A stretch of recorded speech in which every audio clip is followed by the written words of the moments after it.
আসসালামু আলাইকুম। প্রজন্ম ৭১ নিউজ থেকে আপনাদের সকলকে জানাই স্বাগতম।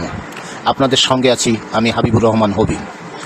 রাসূলুল্লাহ সাল্লাল্লাহু আলাইহি ওয়াসাল্লাম হাদিসের ভিতরে অসংখ্য জায়গায় বলেছেন যে মানুষের কল্যাণে যারা কাজ করে তারা আল্লাহর প্রিয়তম বান্দা। ঠিক মঈনুদ্দিন সাহেব তিনি মানুষের কল্যাণে কাজ করতেছেন। এই জন্য আজকে একজন আলেম হিসাবে আব্দিনের পাশে দাঁড়িয়েছি। আমি বাংলাদেশের যত প্রশাসনিক কর্মকর্তা আছেন আমি সকলকে অনুরোধ জানাবো অতি তাড়াতাড়ি যেন এই হসপিটালের বাতিলটা উঠে গিয়ে যেন আবারও স্বাভাবিক কার্যক্রম যেন চালাতে পারে, এটা ফিরিয়ে দেয়। আর স্বাস্থ্য ব্যবস্থা ঠিক এই জায়গায় যখন সরকারের এত দীনতা, সরকারের এত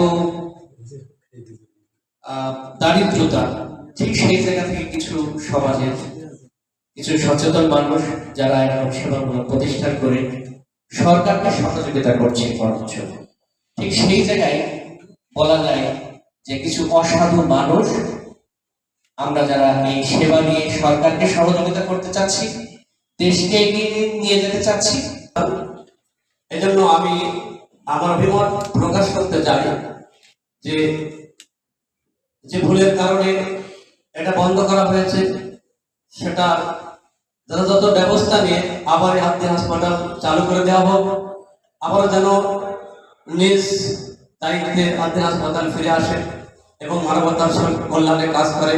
এই অভিমত ব্যক্ত রেখে আমি অনেক আলোচক বলে গিয়েছে আব্দিন হসপিটালের ভূমিকা। আসলে আব্দিন হসপিটাল এটি আমাদের একবারই দোরগোড়ায়। বাংলাদেশে প্রত্যেকটি পরিবারে কমপক্ষে 2-3জন করে রোগী আছে, যেটার সেবা আসলেই আমরা যথাযথ। সবার আগে বাংলাদেশ এই কথা যদি সত্য হয় মনে করব তাহলে স্বাস্থ্যমন্ত্রী বদলাই হবে। উনি ওনার এই গোয়াতুনি থেকে ওনার যে ক্ষোভ থেকে উনি ফিরে এসে মানুষের কাতারে দাঁড়িয়ে মানবিক হাসপাতাল আব্দিনের লাইসেন্সে উনি ওপেন করে দেবেন যেন আবার স্বাভাবিক কার্যক্রমে ফিরে আসতে পারি। উনি একার সময় একার কথা বলছেন। গতকালকে তিনি বলেছেন আমরা তো তার লাইসেন্স বাতিল করিনি, হেল্ড আপ করেছি। আর একবার বলছেন আমরা তো হসপিটাল বন্ধ করি নাই, মেডিকেল কলেজ বন্ধ করিনি, আমরা তো হসপিটাল বন্ধ করেছি। উনি কি আমাদের সাথে তামাশা করছেন? আজকের এখানে যারা সেমিনারে রয়েছেন তারা স্কলার, তারা বোঝেন তার বেদনার জায়গাটা অন্য জায়গায়। উনি শুরুতেই প্রেস ব্রিফিং এ বলেছিলেন এই লোকটাকে জামাতি জামাতি মনে হয়। আমরা বলবো জামাত না, দেশকে ভালোবাসো। জামাত ইসলাম না, দেশকে ভালোবাসো। দেশকে যারা ভালোবাসে তারা দেশের জন্য কিছু করতে চায়। দেশের মেডিকেল সেক্টরে আব্দিন হসপিটালের যে ভূমিকা, দেশের মেডিকেল সেক্টরে আব্দিন হসপিটালের যে সাপোর্ট, এটা আপনারা কি স্বীকার করেন? আজকের এই সেমিনার থেকে আমরা বৃহত্তর দক্ষিণ অঞ্চলে সকল আলেম ওলামা কোনো কিছু বন্ধ করতে হয় আমাদের আইন শৃঙ্খলার অবনতির কারণে আমাদের সবসময় থাকা উচিত। এটা তো কোনো সমাধান না, সমস্যা হতে পারে, তার সমাধান আছে। আব্দিন হাসপাতাল বন্ধের মূল যে কারণ, সে কারণটা হলো এদেশের ইসলামী অগ্রযাত্রাকে থামাবার জন্য যে ষড়যন্ত্র, সেই ষড়যন্ত্রের অংশ হিসাবে আব্দিন হাসপাতাল বন্ধ করার একটা অংশ। ইসলামী ব্যাংক তারই একটা অংশ, আব্দিন হাসপাতাল বন্ধ করাও তারই একটা অংশ। এই অংশ চলমান থাকবে আর আমরাও তাওহীদি জনতা তার মোকাবেলা করব ইনশাআল্লাহ। সুতরাং আমি সর্বপ্রথম কথা বলবো যে আমাদের এই আব্দিন হাসপাতাল, এটা সবচেয়ে প্লাস পয়েন্ট এবং সবচেয়ে গুরুত্বপূর্ণ এই বিষয়ে যে যখন কোনো ব্যক্তি আব্দিন হাসপাতালে চিকিৎসার জন্য আসবে, সে চিকিৎসার সাথে সাথে ইসলামের অনেক কিছু শিক্ষা তার জন্য সহজ হয়ে যাবে। কয়েকটি কথা বলি। যেমন 1 নম্বর, আপনারা দেখেছেন আব্দিন হাসপাতালের প্রতিটা গলিতে গলিতে কোরআনের আয়াত লিখিত আছে, ঠিক কিনা বলেন? অর্থ সহ লিখিত আছে। একটা রোগী যখন যাবে তখন তার মানসিক অনেক অশান্তি কোরআনের আয়াত থেকে শান্ত হয়ে যাবে। 2 নম্বর বিষয়, আপনারা জানেন আমাদের বাংলাদেশের মধ্যে ইসলামী রাষ্ট্র নাই।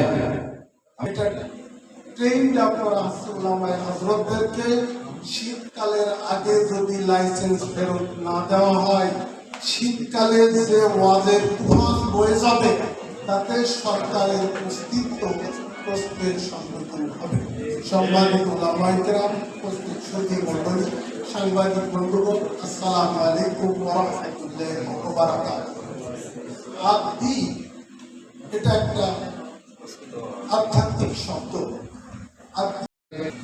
আমরা এই সেমিনার থেকে সরকারকে বলতে চাই যে আল্লাহ বলছে তোমরা পুণ্যের কাজে সহযোগিতা করো, আদ্দিনের সাথে আপনারা এমন কোন আচরণ করবেন না ওয়ালা তাআওয়ানু আলাল ইসমি, পাপের পর্যায়ে চলে যাবে, ওয়াল উদওয়ান, সীমা লঙ্ঘন করবেন না। আদ্দিন তো সবার প্রয়োজন না, আদ্দিন হচ্ছে গরিবদের প্রয়োজন, যারা মধ্যবিত্ত, যারা নিম্নবিত্ত। স্বাস্থ্য খুবই গুরুত্বপূর্ণ বিষয়। স্বাস্থ্য খাত এতটা গুরুত্বপূর্ণ যে পৃথিবীর অনেক দেশে চিকিৎসা সম্পূর্ণ ফ্রি, আর আমাদের দেশে এই চিকিৎসা নিতে গিয়ে পঙ্গু হয়ে যেতে হয় অর্থনৈতিকভাবে। সেখানে আদ্দিন যে অবদান রেখে চলছে, আদ্দিনের যে সেবামূলক কর্মকাণ্ড, এখানে ডাক্তার মহিউদ্দিন সাহেবের তো সম্মাননা দেওয়ার কথা ছিল। সরকারের সহযোগিতা ছাড়া আদ্দিনের এত বড় আয়োজন, সারা বাংলাদেশে অসহায় গরিবদের পিছনে তাদের যে অবদান, ডাক্তার মহিউদ্দিন সাহেবের ডেকে তাকে সম্মাননা দেওয়ার দরকার ছিল, অ্যাওয়ার্ড দেওয়ার কথা ছিল। বন্ধ করে কাকে খুশি করতে চান, কাদেরকে খুশি করতে চান? এই যে 6টা বাচ্চা যে মারা গেল, যে কারণে মারা গেছে, ওই একই কারণে তো বাংলাদেশের সমস্ত সরকারি হাসপাতাল বন্ধ করে দেওয়ার দরকার। কারণ এমন কোন হাসপাতাল নেই দায়িত্ব অবহেলার কারণে এখন রোগী মারা যাচ্ছে না, ডাক্তারই তো পাওয়া যায়। আপনি সরকারি হাসপাতালে যাবেন, সেখানে ডাক্তার নেই। শেষ পর্যন্ত আমি নিজের প্রয়োজনে গেছিলাম, শুক্রবারের দিন কোনো ডাক্তারই নেই। তারপরে বাধ্য হয়ে আমরা আবার ক্লিনিকে যে ভর্তি হই। তা যদি লাগতে হয়, 6 জন বাচ্চা মারা গেলে যদি আদ্দিন হাসপাতাল লাইসেন্স বাতিল হয়, এই কয়েক মাসে 105 দিনের বর্তমান গভর্নমেন্টের অধীনে 600-র উপরে খুন হয়েছে। 3-4 দিন মানে 600 খুন হয়েছে। সরকার থাকে কি করে? আমার প্রশ্ন, সরকার বাতিল হয়ে গেল, মানে স্বাস্থ্যমন্ত্রী আপনি কিভাবে হিসাব করলেন? 6টা বাচ্চা যেন আমরা দুঃখ প্রকাশ করি, তাদের থেকে আল্লাহ তুলে নিয়েছেন, জান্নাতে পাঠিয়েছেন। কিন্তু প্রশ্ন যদি বলি, হামের টিকাকে কেন্দ্র করে 700-র উপরে শিশু মারা গেল, তাহলে সেই হাসপাতালগুলোর লাইসেন্স থাকলো কি করে? স্বাস্থ্যমন্ত্রীর মন্ত্রিত্ব কিভাবে থাকতো মাননীয় প্রধানমন্ত্রীর কাছে আমাদের প্রশ্ন। আপনি জবাব দেন, এই স্বাস্থ্যমন্ত্রীকে কিভাবে রাখলেন? এত বড় 700-র উপরে বাচ্চাদেরকে একটা হামের ঠিকায় হত্যা করা হলো, এটা খুন করা হয়েছে আমরা মনে করি। প্রিয় বন্ধুরা, সাংবাদিক ভাইয়েরা, আমাদের অনেক প্রশ্ন।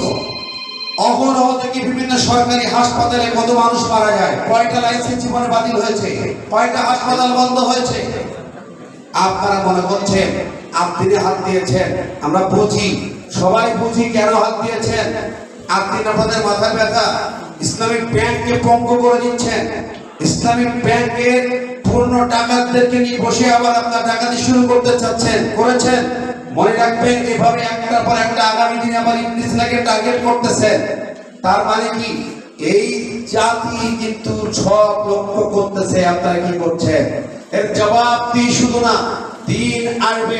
অতীতের ফেসিবাদ যেমন ইসলামের গায়ে হাত দিয়ে, আলেমদের গায়ে হাত দিয়ে, দিনের গায়ে হাত দিয়ে ইসলামকে ডাকাতি করে রক্তের বন্যা বয়ে টিকতে পারে নাই, আপনারও সেই জায়গায় চলে যেতে হবে। অতীতের শিক্ষাটাকে গ্রহণ করে, তা না হলে আপনারা টিকতে পারবেন না।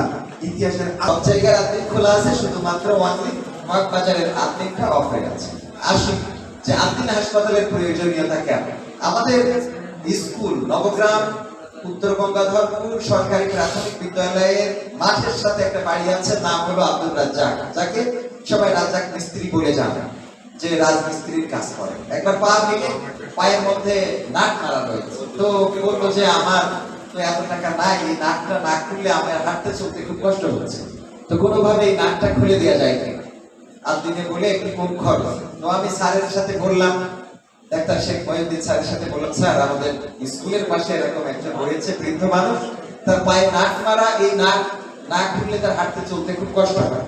তো গরিব মানুষ, অত টাকা নাই যে টাকা দিয়ে আবার অপারেশন করে এই নাকটা খুলবে, তো আপনি যদি একটু সহযোগিতা করতেন, অল্প খরচে যদি করে দিতেন। স্যার বললো যে তার কি ঢাকায় আসার মতো খরচ আছে কিনা। আমি বললাম যে এটা তো সম্ভব। বললো ঢাকায় আসার মতো যদি খরচ থাকে তাহলে এই অপারেশনটা ঢাকায় করা উচিত, তুমি তাহলে ঢাকায় পাঠিয়ে দিও, আমি সম্পূর্ণ ফ্রিতে করে দেবো, সম্পূর্ণ ফ্রিতে করে দেবো। এই লোকটাই কয়েকদিন পরে আবার দাবি করে বসলো যে আমার পিত্তথলিতে পাথর, এই অপারেশনটা একটা করে দেওয়া যায় কিনা অল্প খরচে। আমি স্যারকে বললাম, স্যার অল্প খরচ দিতে চাই, পিত্তথলিতে পাথর, ওই লোকটা, তার কি অপারেশনটা করে দেওয়া যায় কিনা। স্যার বললো যে এই পিত্তথলির পাথর অপারেশন এটা নরমাল বিষয়, এটা যশোরেই সম্ভব, তুমি যশোরে পাঠাই দিও, ফ্রিতে করে দেবো। এই হলো আদিনা হাসপাতালের সম্মানিত চেয়ারম্যান মহোদয়, যার ব্যাপারে মানে অনেক কথা বলতে চেয়েছে। মানবতা, কালকে সংসদে বলা হয়েছে যে মালিক দেখতে যায় নাই। যখন ওখানে ঘটনা ঘটেছে তখন মালিক ছিল যশোরে, মালিক ছিলেন যশোরে, তো দেখতে যায় না, এই কথাটা ঠিক না। কারণ হলো আমাদের স্যার ডাক্তার শেখ মহিউদ্দিন, তিনি সর্বাত্মক একেবারে মানে তৃণমূল থেকে শুরু করে ঊর্ধ্বতন পর্যন্ত নিজের নলেজে রাখেন। আমরা দেখেছি যে একটা কুকুরের গলায় ইট বেঁধে পানিতে দিয়ে দিয়েছে, সেটা নিয়ে প্রধানমন্ত্রী পর্যন্ত বলেছে এটা অবশ্যই বিচারের আওতায় আনতে হবে। প্রধানমন্ত্রী নিজেই এটাতে মানে হস্তক্ষেপ করেছেন যে এটা অবশ্যই বিচার হওয়া দরকার। ঠিক তেমনি আমাদের ডাক্তার শেখ মহিউদ্দিন স্যার আদিনা হাসপাতালে একেবারে আয়া থেকে শুরু করে বড় ডাক্তার যিনি আছেন সেই পর্যন্ত, পরিচালক বা নির্বাহী যারাই আছেন, সবাইকে একেবারে নগ্নদর্পণে রাখেন। আদিনা হাসপাতালের প্রয়োজনীয়তা এই জন্যে যে ওখানে আর একটা ঘটনা